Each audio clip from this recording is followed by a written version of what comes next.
li ñu mën a jàpp tey ci daje Thiès bi nga xam ne moo doon CRD bi ñu doon amal ci wàllu Plaze Prix nga xam ne Plaze Prix plateforme la boo xam ne li ko tax a jóg mooy ñi nga xam ne ñi ngi ci gox-goxaat yi am activité économique bu ñuy def ñu mën a am jumtuwaay yuñ ko defee li ñu mën a nemmeeku nag ci Thiès ñaari mbir la mbir bi jiitu mooy Thiès contrairement ak région yu bari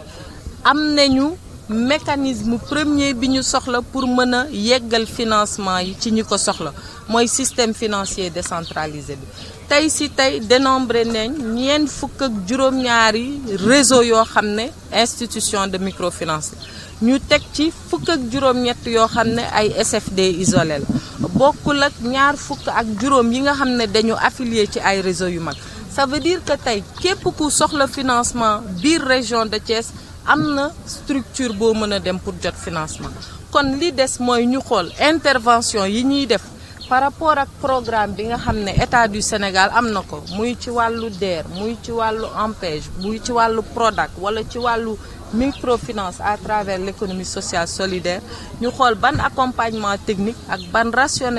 rationalisation la ñuy def ba nga xam ne acteur bu ne di nga mën a jote ci financement bi loolu mooy wàll bu njëkk bi beneen wàll bi des aussi mooy créer condition yoo xam ne ñi jël alal bi dinañu mën a delloo sans pression te ñun ci wàllu microfinance li ñu jàpp mooy loolu dina ci bokk accompagnement technique boo xam ne dina ko accompagner promoteurs yi bu ñuy tàmbale jot financement bi wala laata ñu koy jot ba buñ ko jotee ba def seen produit ba koy mën a jaay loolu lépp nag dinañ ko xool ak administration territoriale bi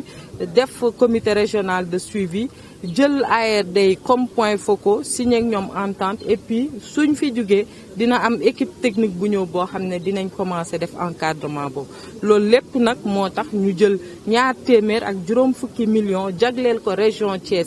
ci at mi pour mën a tàmbali loolu xool promoteurs yi nan la ñuy répondre ci modèle économie sociale solidaire bi nga xam ne président de la République indi na ko def ci ay moyens pour que ñu mën a réglementer entrepreneuriat bi ndax liggéey lu baax la accéder ci financement lu baax la mais tey lu ñu ëppal solo te loolu mooy sababu plan Sénégal émergent mooy nit ñi di am ay résultats yu mucc ayib ci li ñuy yëngu. waaw du ñu wax sax ci Thiès mais ci Sénégal yëpp la ñuy wax parce que bii deuxième phase du Plaze Prix la boo déggee deuxième phase première phase amoon na ñu ngi toll ci lu ëpp 90% ci taux de recouvrement moo ñu permettre tey ñu mën a am deuxième phase état du Sénégal am pàcc bu mu ci indi coopération italienne indi ci pàcc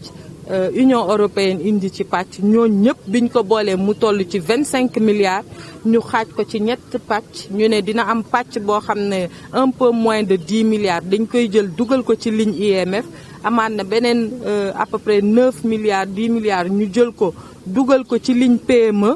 ak li ci des ñu jël ko dugal ko ci assistance technique bi ba nga xam ne sur tout le processus d'entrepreneuriat ministère bi dina mën a encadrer chaîne de valeur bi créer comme ni ma ko waxee woon sànq les conditions de réussite pour les promoteurs qui s'activent et qui accèdent au financement. projet yëpp la ñu jox gëdd projet moom bu ci nekk rek ko koy def gëdd bi mu ko jox nañ ko gëdd bu ko raw mais li nga xam ne aussi munta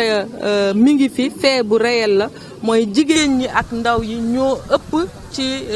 population Sénégal bi monde rural bi aussi am na pàcc bu bari boo xam ne am na luñ ci war a xëcc donc si suñu vision ak orientation inclusion financière bi nga xam ne loolu la ñu président de la République sant